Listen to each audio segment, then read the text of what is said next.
Feel అయింది. బెంగాలీ సాహిత్యంలో సుప్రసిద్ధ రచయిత శరత్. పూర్తి పేరు శరత్ చంద్ర చటోపాధ్యాయ.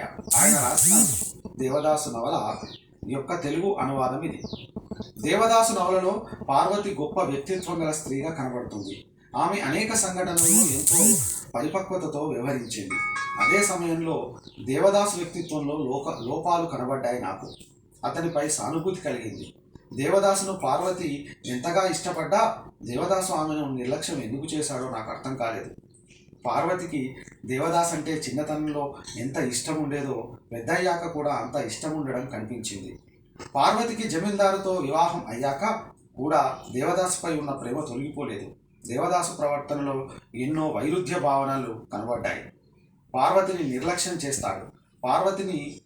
పార్వతి పెళ్లిని కూడా అతడు ప్రతిఘటించాడు.